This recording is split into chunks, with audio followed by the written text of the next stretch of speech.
We construct barricades to keep police out, police, construction, contracting companies.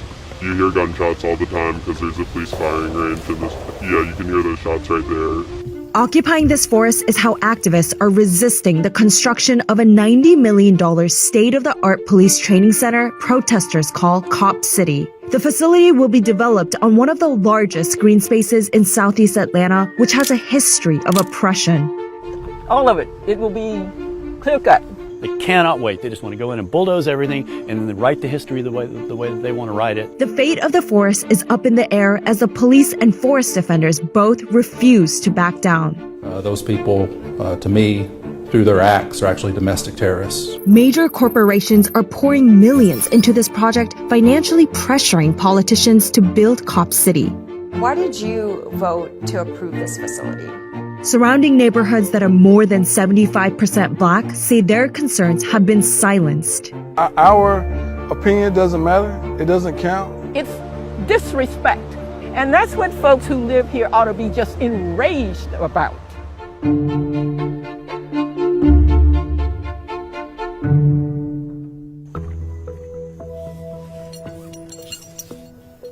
I still get anxious when I'm coming down. This forest defender who goes by Fruit Bat has been living in trees for the past 6 months.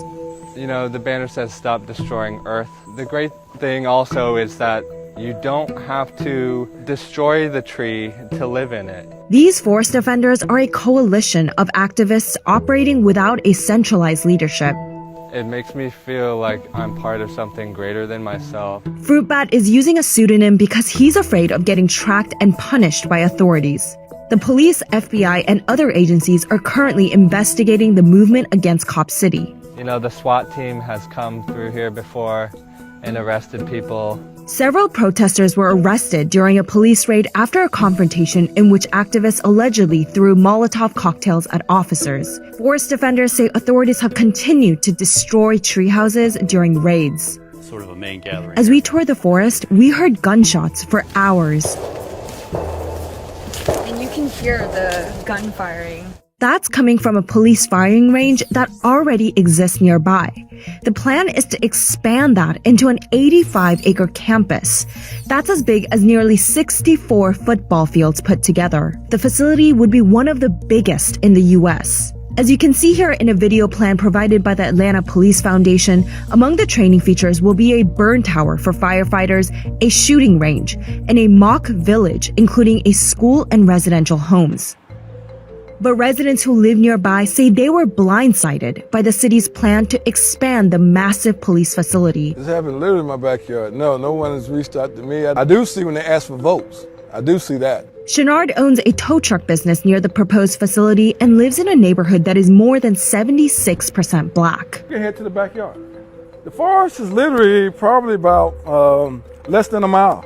Police Academy is kind of like over there where they train at, so.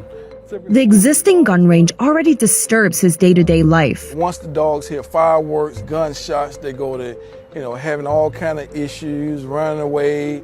I'm not sure if they're trying to force us out of the community and just take over the whole community overall, but that's what it looked like the way the path we headed down. Atlanta's proposal to construct the police facility here speaks to the land's painful history. The site was a prison farm until 1995. Prisoners there were subjected to harsh punishments and slave conditions, including poor sanitation, nutrition, and overcrowding. Some critics say claims of unmarked graves have not yet been properly investigated. Before that, the land is thought to have been a plantation that enslaved at least 19 people. It was originally stolen from the Muskogee, who lived there until the U.S. government forcefully displaced them to Oklahoma. Today, both activists and tribal members have reclaimed the indigenous name as Weelaunee People's Park. Local advocates have long called for the area to be preserved as a historical site. Because they just can't wait. They cannot wait. They just want to go in and bulldoze everything and then write the history the way that they want to write it and be done with it. They haven't even done proper, ecological surveys yet. But Cop City isn't the only facility that the residents have opposed. Around the forest is a Hollywood studio, sanitation center, juvenile prison, and asphalt and trucking factories. So that's Key Road landfill. Nobody wants to address the environmental injustice of this. Those issues have never been vetted. The facilities have severely polluted Entrenchment Creek, which flows downstream to the South River. Jacqueline Eccles is trying to prevent the construction of Cop City from an environmental perspective. When we were here about a month and a half ago, we pulled 100 tires out of the river and 40 or 50 bags of trash. When you look at the rivers, the creeks, none of them meet water quality standards. And the cheapest way to improve water quality is to protect the green space. In a 2017 report by the city's planning department, the South River Forest was designated one of Atlanta's 4 major lungs.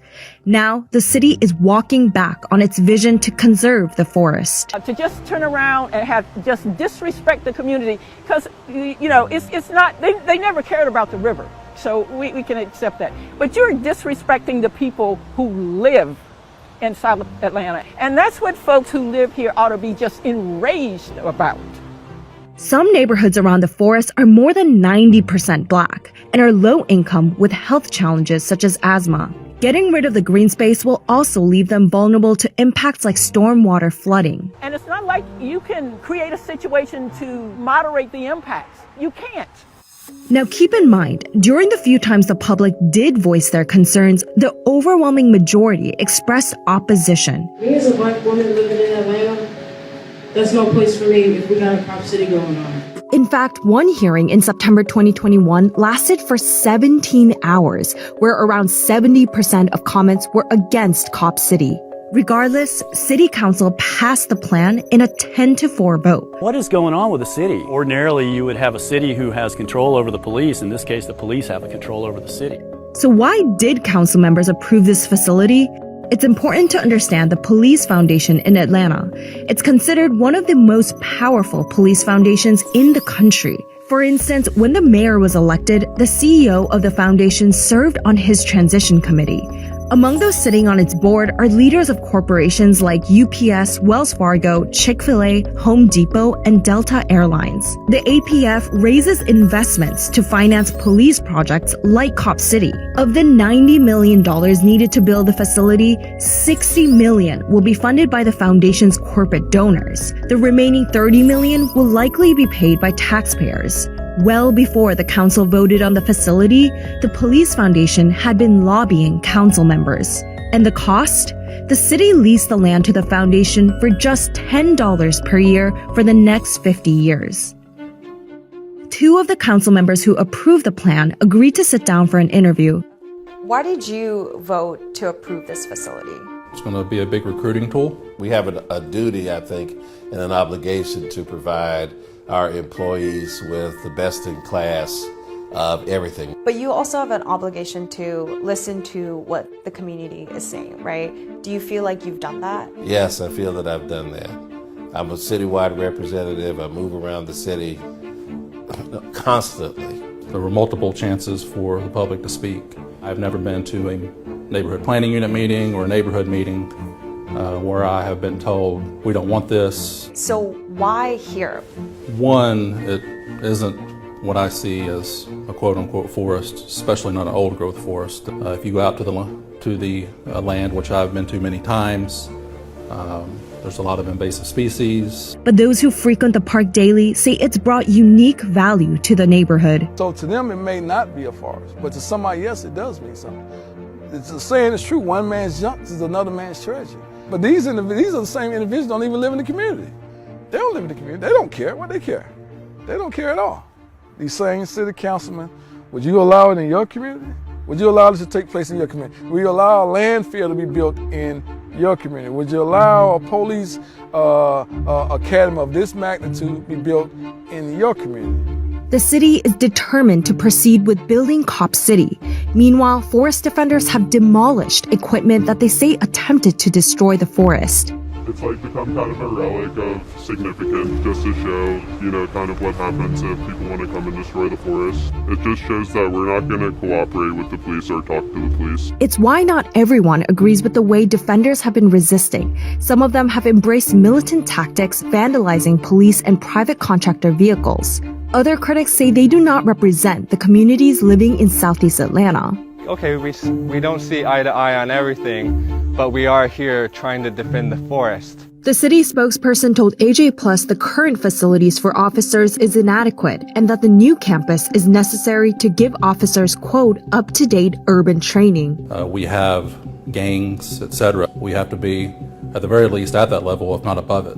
Less than 3 weeks after the police killing of George Floyd, an Atlanta officer fatally shot Rayshard Brooks in the parking lot of a Wendy's. His death reverberated nationwide calls to defund the police, eventually resulting in the burning of the restaurant and the resignation of the city's police chief. But the city's response afterward was to increase police funding to improve officers' morale. Atlanta is one of the most surveilled cities in the U.S. with extensive technology financed by the Police Foundation. Our neighborhoods are essentially occupied by police. Organizers in majority black neighborhoods have been looking for internal solutions to combat violence such as de-escalation tactics. Community Movement Builders says the most pressing issues affecting residents are actually food insecurity and homelessness. Atlanta is, known for being a black mecca. It's known for having a lot of black politicians, but a lot of times those decisions that they make are not in the interests of the black masses here that are overwhelmingly poor and working class, but rather in the interests of their funders. The Police Foundation has said it's incorporated public opinion by promising 265 acres as green space and that it will also invest in trails for the public. Let me put it this way. Whoever thought of the notion that you can create a park-like environment next to a police training facility. You can go out and walk along the trail and just hear the gunfire go off. I mean, it's almost like that's what you're used to anyway, right? So we just bring it home kind of thing, The Police Foundation says it will move forward with the construction and open by the end of 2023. But families and schools are refusing to let that define the future. Stop Up City! Stop Up City! Stop Up City! They're hoping increased awareness will stop the construction. Don't cut down the trees! This forest is important for me because it reflects what is happening worldwide now. Even though we have an urgency and climate emergency, the rich people of this world, keeps extracting and keep making themselves richer and richer. Not all protesters we spoke to were anti-police. Some were hopeful officers could receive better training to deal with non-violent cases involving mental health issues. I'm all for the cops training centers. Do it, because the cops need to be trained, but not at the risk of cutting down the forest. But they collectively agree they're done letting the city sideline their voices. This fight is not a fight about what City Hall is going to do. This is a fight about what you and I are going to do. City Hall doesn't have the last word on this fight. We have the last word on this fight. Black Lives Matter! Stop Cop City! Back on the front lines of the movement, forest defenders hope to delay construction by nurturing a communal space. We call this the water buffalo. This is what we use to store water. People are supporting the movement with water and food donations. From all angles of resistance, people living both in and around the forest are determined to embrace the green space as the anchor of community. I've just had so many great experiences in those woods.